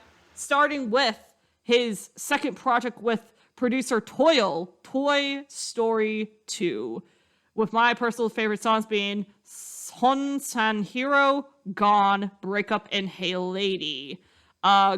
With Gone being a nice little melodic piano type of song featuring Palo Alto. Breakup being a song that he sings in and does surprisingly quite well. More of a pop / kind of a guitar riff there in the chorus, and he does convincingly quite well. Hey Lady is like got that say trumpet kind of Latin influence in that song. Zene the Zila and Mush Venom keep it fun, I will say, and Sunshine Hero is just a kind of quirky, I would say quirky opening to the whole album with that little light guitar riff in the beginning there. But yeah, it's easily his most unique project to date, and probably his most unique project this year as well. Yeah, I love Toil and Little Mars is like the combination because Toy Story 2 is like amazing. It was my favorite Little Mars project this year for sure. Um, I liked Hey Lady, Butterfly, and Human Addict. Those are probably my favorites of this album. This is my favorite of Ooh. everything he released this year, for sure. It was more my vibe. Oh yeah. Oh yeah. Yeah. This was a great like experimental release for him, and I really hope these two continue to collaborate in like these project albums in the future. Yeah. Honestly, because Yeah. I think they just make some really cool music together. And moving on, Lil Mars decided to spend most of his year making music with Panda Gom. Yeah. Definitely, Panda Gom's a producer that I'm just like, wow, how did I not hear about this dude more so prior? Because I think he makes some pretty lit, both kind of like light hip hop style music, and then more mature sounding trap music to me. And it's that kind of style is exemplified both in Bamboo Club A and Bamboo Club B. That's right. They decided to release 2 albums together this year, like literally I think a month or 2 apart. Yeah. Bamboo Club A is more, I would say, lighthearted, kind of whimsical feeling, but definitely got that R&B light hip hop kind of vibe to it. Favorite songs that came from that was Bamboo Club, Swing, Line, Reset, and Run. And with probably my favorite release for some reason from Lil Mars this year, Bamboo Club B. Maybe because the trap vibes just worked for me the most. I'm not quite sure why, but it just did. High, Don stage, hit it up, lit, woo. Just like, were just vibes for me. They just worked really well. Just that kind of trap style. And I think that's like my preferred trap style. And I'm just like, I found it. I found an album worth of it, and I'm happy. And that's it, pretty much, with that. But yeah, Panda Gom, I would love for them to keep going with this whole Bamboo Club thing. I love the aesthetics too, like of the album art too of this Bamboo Club stuff. I'm just like, oh, this is cool. I really dig it. And then final Lil Mars project from this year, Goosebumps, with Goosebumps Prison Break. Goosebumps recently joined AOMG, and he also helped produce another album that is on this list this year as well. But we will talk about that when we get to that. But him and Lil Mars linked up to create Prison Break, which is probably the most like sophisticated looking album cover that Lil Mars has had. And songs from that one that I really enjoyed were Silence. Man, Silence is addictive. Real Cheese, Moving Like Silence. It's so good. Why You Mad? Don't Care, featuring Loco. nice to hear local again off of his service. And Yeah. then Chop It Up, which I think has Hoodie in it, if I'm not mistaken. But yeah, really solid.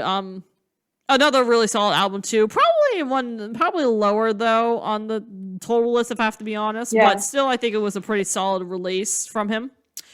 And speaking of AOMG, we got Woo or Woo1J with Blackout. Probably definitely if I were to say B-Jump was the most unique sounding full length release for R&B that definitely was underrated, needed more attention, I would say Woo1J's album would be that for the hip hop side this year. Probably also because his is more like moody and I wouldn't say moody, more so atmospheric kind of hip hop. Definitely more chill in comparison to other contemporaries he has, but it works really well for him. I think you see this greatly in songs like Used to, Chinggis Khan, and Job. He's definitely one of those more introspective artists that I think people should check out at least once just to hear. And probably one of the more, besides LO, the most underrated member of AOMG at this time, I'd say. I might get a little bit of hot takes for this one, but I decided to bite the bullet and do it. A to the G to the U to the STD.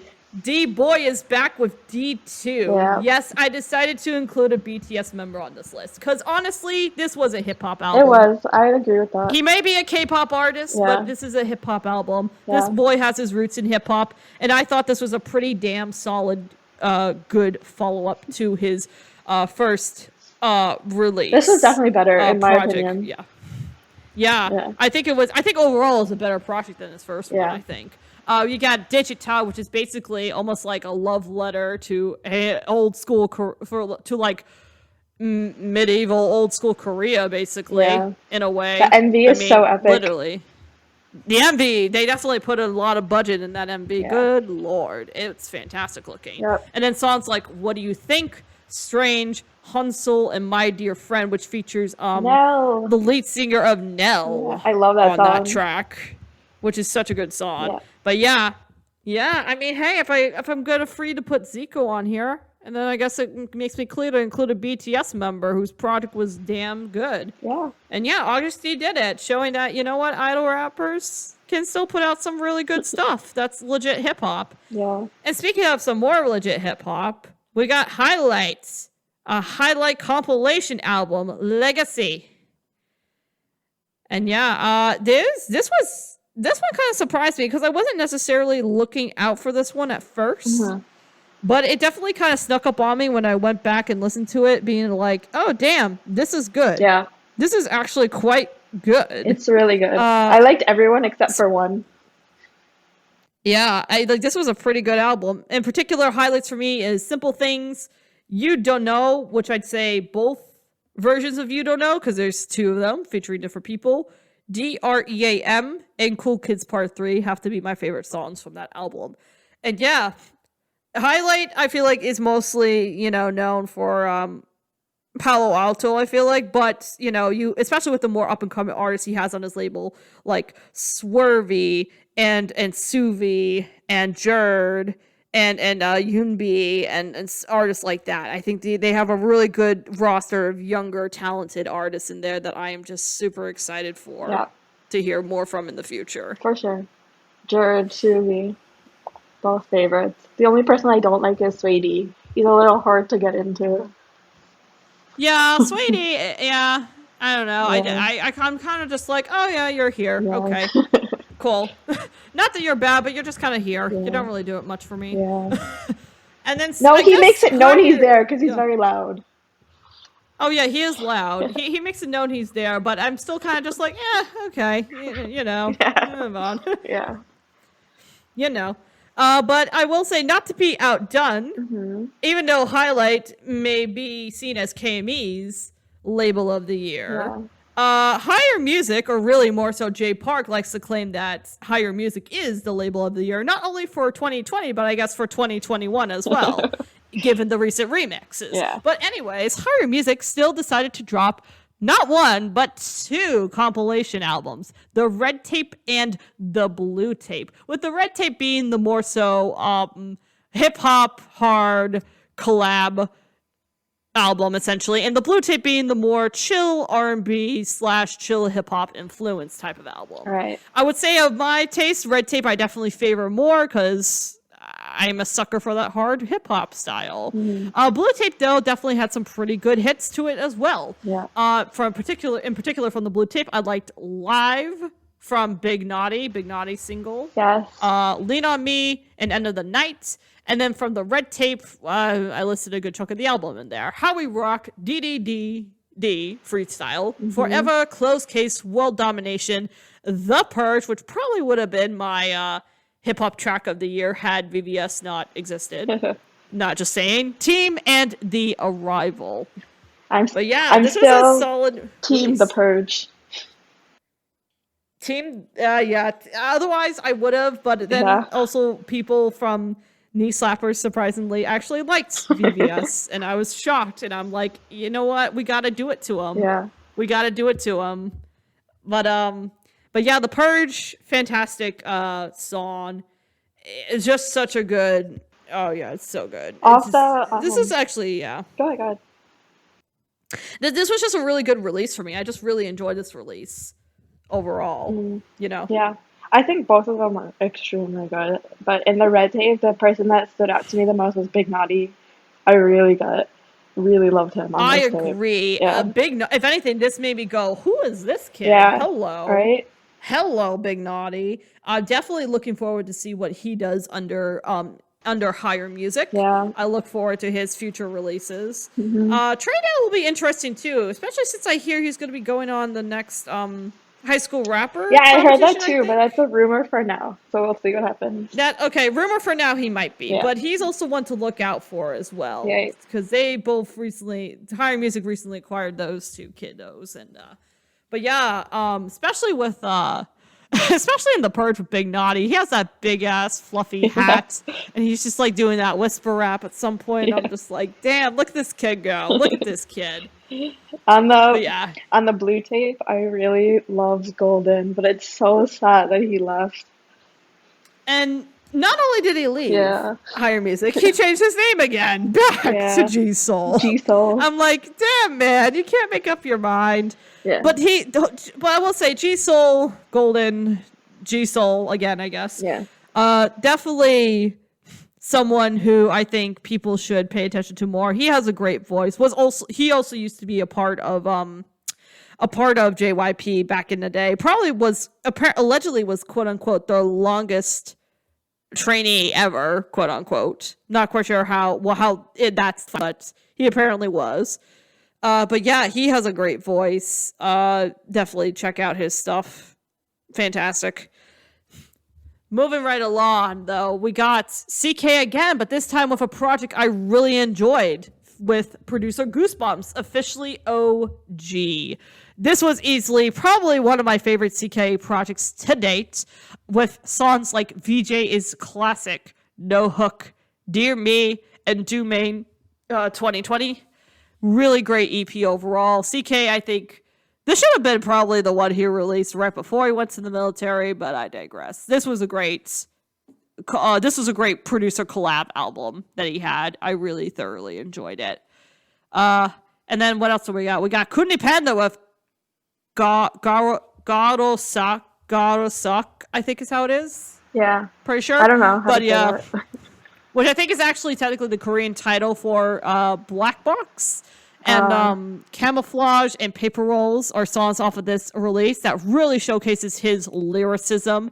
And you can definitely hear the influence of BY when you're listening to this album. Yeah. You know, I think his CEO from the label is under, Deja Vu. And yeah, Kuni Panda, easily probably my favorite contestant from Show Me the Money this year. Definitely looking forward to more of his releases. He is just a talented kiddo. Yeah, I can't wait to hear from the future. But yeah, songs like Black Box in particular just really solidify that for me, being like, yeah, he knows what he's doing. He absolutely knows what he's doing. Yeah. And then take it back to highlights. We got our homegirl, and easily my favorite release from a female rapper this year, period, Swervy with Undercover Angel. Damn, this girl is talented. Alibi, I Did It Like I Did, Mama Lisa, Why, Trapped in the Drum, and Blue. A good mix of hip-hop and trap and rock, especially with Blue, basically with her basically singing for a good chunk of that song. Justice featuring Trapped in the Drum was great. Alibi, when you look up the lyrics for Alibi, it's kind of heartbreaking, but it's also just a really good song as well. Just, oh man, this girl is talented. She has, oh man, it's just incredible the stuff that she's been able to make at her age already. And like after listening to Arcade Money, I'm just like, oh, this girl incorporating that subtle rock in there, I'm gonna dig this. And she definitely took it with her in this album still as well. And I love that. Definitely check out her interview with Ashley, former Ashley of Ladies Code on Adidan Radio. Really good interview, I have to say. I haven't seen that. I'll check it out. Yeah, it's a really good interview. She knows English very well, Swarthy.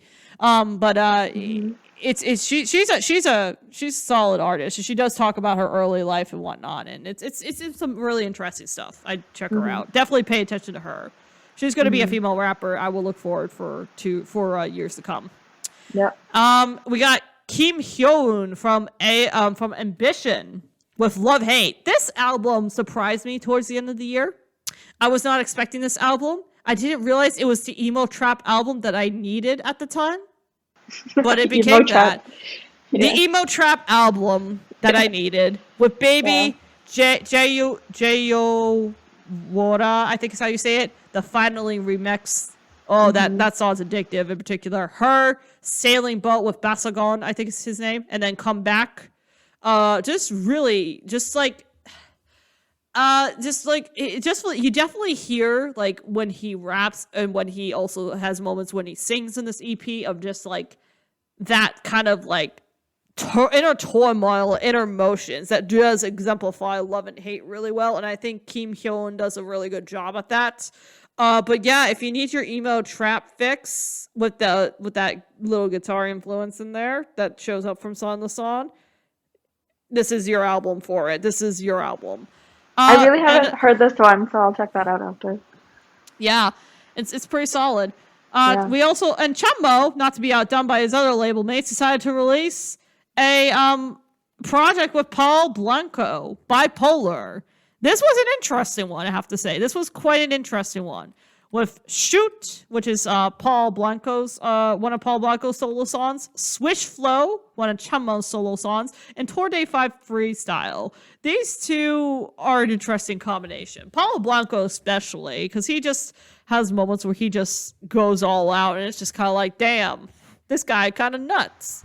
When he raps, this guy sounds kind of nutty, but it works. Like Shoot, there are moments in the chorus where he just goes into full on, "Hey little mama, let me whisper in your ear, yin yang twins mode," when he's just like whispering, like, "This shit is nuts. Oh, this shit is nuts." Oh, and I'm just like, oh my god, okay, hello, with that beat too. And then Switch Flow, Chumbo does what Chumbo does best, goes ham on a beat, and just carries it with his hooks and his flow, and it just works. It worked so well, it got a remix. It worked so well, it got a huge remix. But yeah, and then their combined song, one of their combined songs, Tour Day 5 Freestyle, which just with the beat that comes in it, it's just such a hype song. Definitely would be great for like a sports team kind of warm up type song, especially from someone who used to play sports in high school. I would have probably appreciated warming up to a song like that. But yeah, solid, fun release too from them. Next, we got producer Waitched. Actually, the last two I got here are both producers. Waitched with 2 months. Probably the best producer-only project I heard this year, for sure. Balance, Going Nuts, Watch What You Say. Literally with the features, including Chumbo and Paul Blanco, Zene the Zilla, Super B, Lila Mars, Moon, and Ash Island. Just fantastic features, and they all worked really well in the songs they were put into. I think that this was, done really well. This was a really solid, great display too of Wei Chen's work. And I can't wait to hear more stuff from him. And then finally, for my thing, I have to say, we got Girl, was it Girl Next Door or GXXD with Mojo. A little bit less hip hop than I thought it was going to be, and more so kind of like poppy club anthem tracks, surprisingly. Girl Next Door or GXXD has commonly collaborated with the likes of like Moon and CK and Kugi and other artists, and he decided to go or I think it might be a duo. I'm not quite sure. It might be a duo of them, but they decided to go more of a club anthem kind of route with Mojo. Chun Sawi, Hitchhike Me, and Desire definitely give me those vibes of both that kind of stuff, and I've really enjoyed it. And yeah. And I think that's it for me on my end. Yeah. I don't really have much to add because we talked about the ones that I enjoyed, the Joey-chan, Little Cherry, Code Tunes. One that I'd probably add is Ash Island's Ash, which is R&B hip hop, and with a hint of rock, which I love because honestly I was a rock person to begin with, so having rock in Korean music is always great when combined with hip hop or R&B. We need more rock and Korean music, I think is what the answer is overall. Yeah. We are suckers for that. But yeah. But yeah, so that's pretty much that list. And Yep. I think the only other thing we were going to talk about was the nominees for the upcoming awards, right? Oh yeah, they released awards for the DF awards. I think it's Dingo Free. I think Dingo Freestyle's sponsoring the Korean Hip Hop Awards, if I'm not Right. mistaken. Okay. Yeah. That's what it is. So the categories are Label Crew of the Year, MV of the Year, Collab of the Year, Producer of the Year, Underrated Album of the Year, R&B Song of the Year, R&B Album of the Year, Song of the Year, Album of the Year, Rookie of the Year, and Artist of the Year. Woo! Have you gone through the categories and seen if you liked anything? I think I have to pull up the list right now for that. Yeah. Where would I find this list? Okay, so for Label of the Year, it's Higher Music, VMC, Highlight, AOMG, Ambition, or 8 Ball Town. I agree with all those choices. As for who I would think would win, Yeah. not quite sure. It depends, I guess, on because I know they're having a popular vote as well. So things could get really interesting. Popularity, I could see Higher get it if that's a big influence, but otherwise, I could see judges going more for like a VNC kind of vibe, like VMC or like 8 Ball Town kind of vibe. But it really just depends. But for me personally, I think for me it would be Ambition. Like if I had to choose. Because I just enjoyed their music from their artists more so this year. Yeah. I enjoyed Higher the most this year. But do you think the Higher and the AOMG vote will be split? Are fans of one more than the other, or are they like combined fans of both? That's a good question. I think if the international audience is more so involved, which it sounds like that could be a possibility, it would probably go more so the Higher. If not, if it's more so Korean audiences, I think it could possibly go more so for Ambition. Okay. I could see that. I think. It really depends, though, how the voting goes, I think, from the popular vote with that one. So the next category is MV of the Year. So this went to Higher Music, The Purge, DPR Live Legacy, Fade Away, Homies, DPR Live, Kiss Me, and Neon, or The Quiet, Bentley 2. Personally, I definitely like DPR Lives and like in The Purge the most of those, I would say.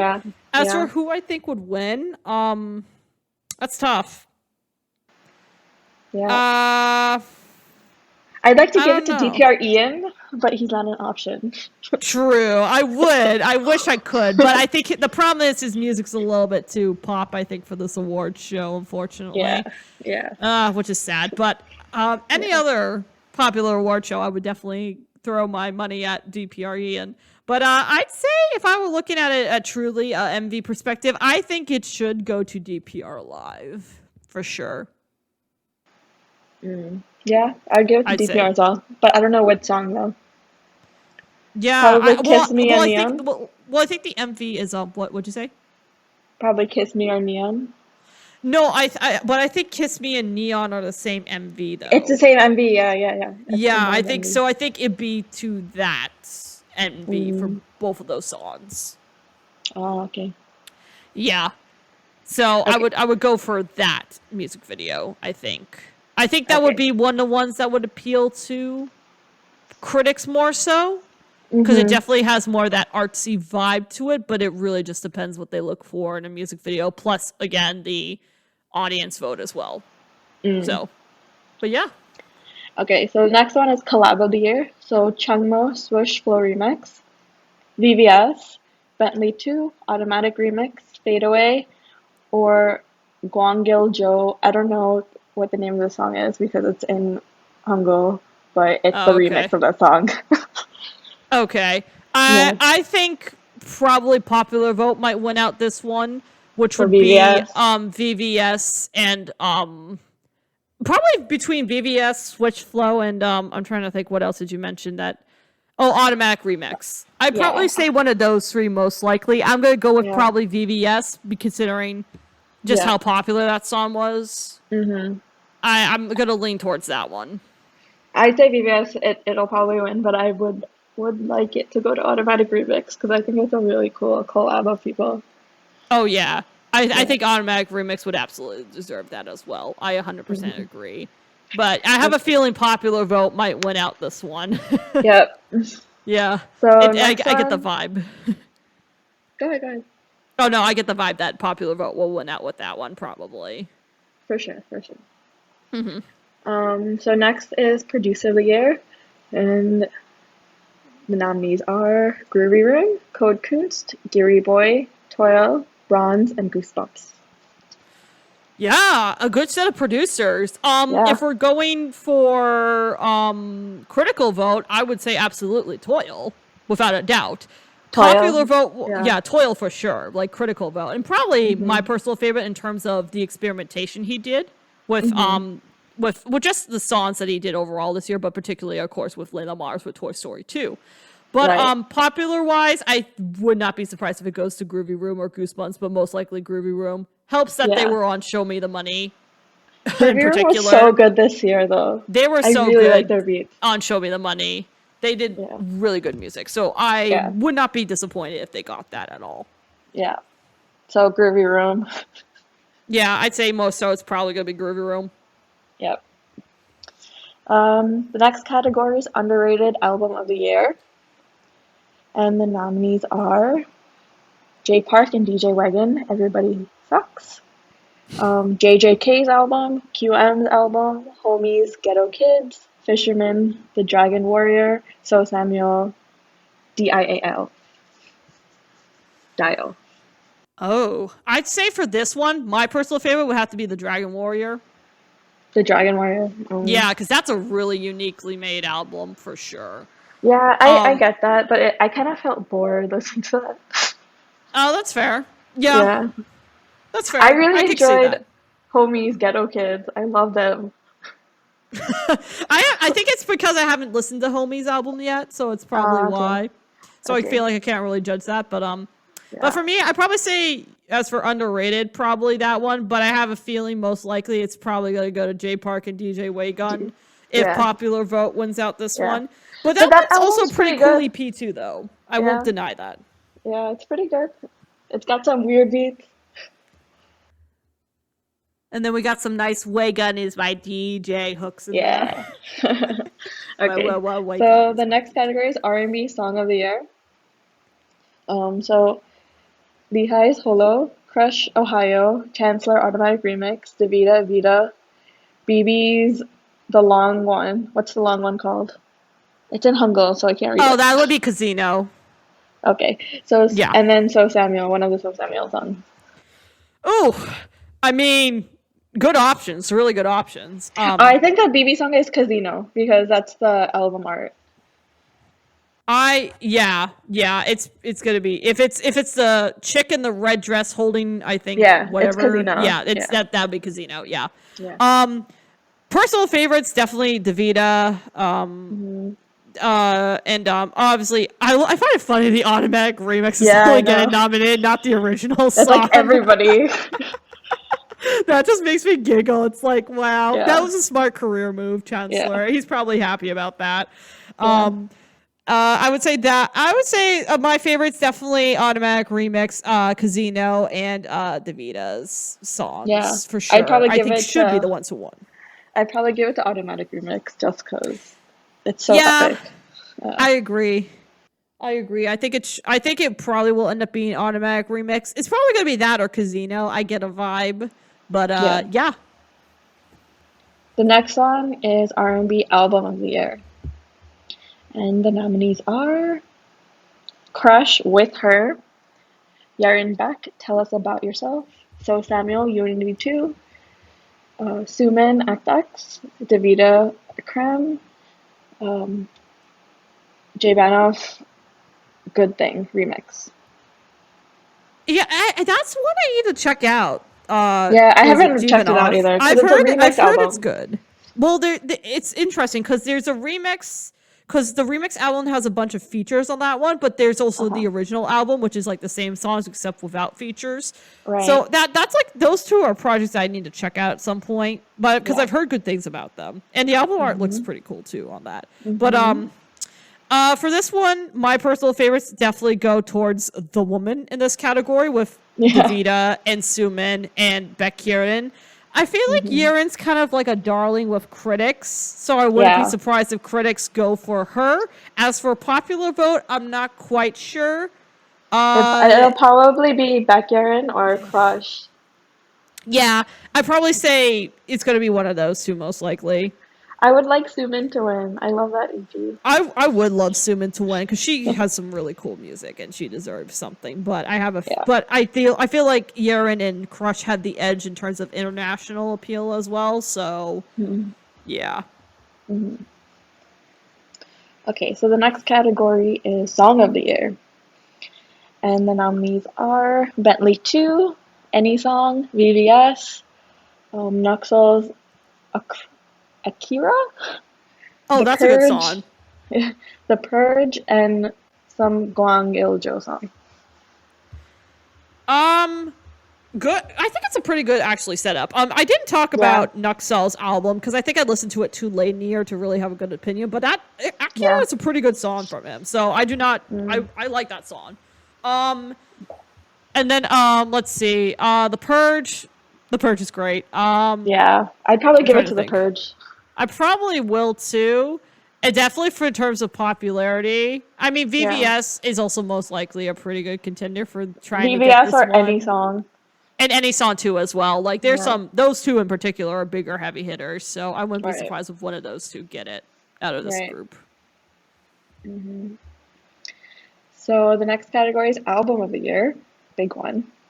Oh yeah. And the nominees are Bill Stack's Detox, Deep Flow Founder, Higher Music's Red Tape and Blue Tape, Nuxel's 1Q87, the Kundi Panda album, and Don Malik's Malik the Cactus Flower. Yeah. These are some of these I again a couple of the ones we didn't talk about as much or didn't include because I didn't listen to them as much, but I can tell you that they are definitely very artistic.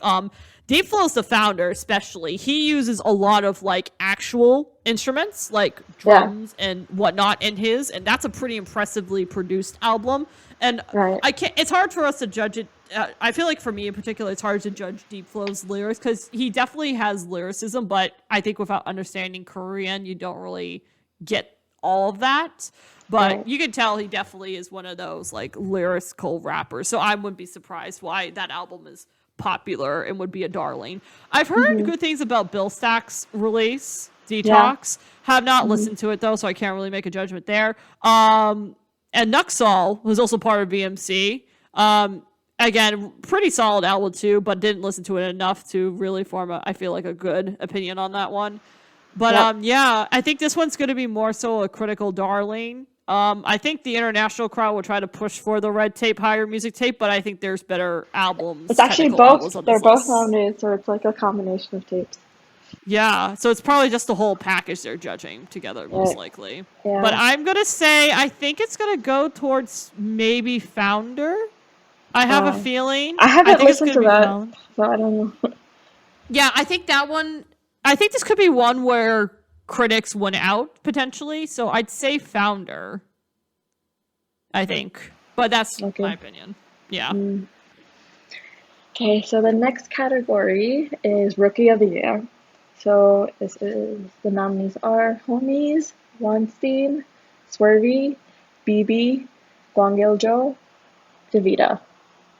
That's a stacked list. It's stacked. I would give it to all of them if I could. But I think gut tells me it's probably going to be BP. Yeah. Just that's my gut. But like Swervy and Davida in particular, also really fantastic. Just oh man. And Homies and Weinstein, I love them. Oh, Weinstein as well. Like Weinstein might have a chance just because of Show Me the Money. Might. Yeah, that's true. He might have a chance. That's fair. That will I won't discount him. That's a good point. But I don't know. This one could be a toss up, but if the Show Me the Money power comes through, it could be between Weinstein and BP. If not, then I feel like BP kind of has more of an advantage in this one, but we shall see. Yep. And the last category is Artist of the Year. And this goes, the nominees are Jay Park, Swings, Justice, Yamda, Palo Alto, and Deep Flow. AKA the founder of Music Records Club.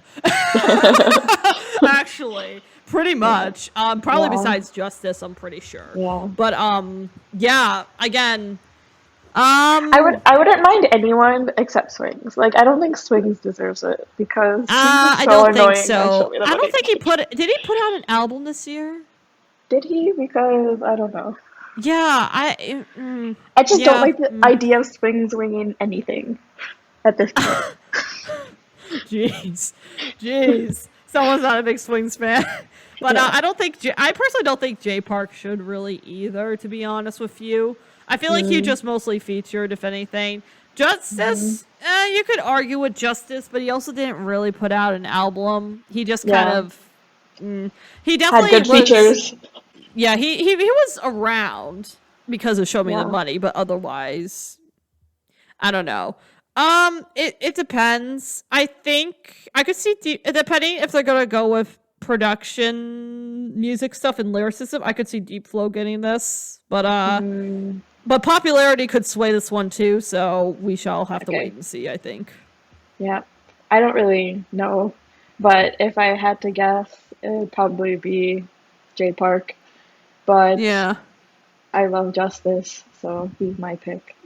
Yeah, Justice is fun too. I just don't know if him not dropping like a project or something would be a factor in this. That's the only thing. But yeah. Yep. So that's it. That's a wrap for the awards. That's a wrap for our predictions for those awards. But yeah. We'll see if we're on or not, depending on when this gets edited and when that show comes out. That's true. It might already be out by the time we release it. But hey, it'd be fun to see our predictions. But yeah. So yeah, I think that's a wrap on this episode. Mm-hmm. Thank you so much for having me. It was so much fun. Thank you for coming on the show, Satsy. I need to get my opinions out on some of these song releases, and it's good to have a homie who can, you definitely have more knowledge about this than me. I'm just beginning. You are just beginning, but you have a fun. You're gonna have a fun time discovering some stuff, and hell, there's a ton of stuff that I still have to learn. Frankly, for sure. K and me has me beat in a lot of stuff, and some other guys too. But yeah, it's been great having you here, Sat. Thanks for successfully completing round 2 of this recording with me. It was great. Thank you. We did it. We did it, guys. We did it. We did it. Yay! Okay, but yeah. Amazing. But yeah, so I'm not really good. Kayla usually does the ending plug of this, but hey guys, if you like and we're on Twitter. Knee Slapping Podcast is on the Knee Slapping K-pop Podcast is on Twitter, so follow us there. We got an Instagram. We're on I think quite a few podcast channels, including Spotify and Apple Podcasts. You can listen to us here. We're also on YouTube as well, so you can listen to us here on YouTube.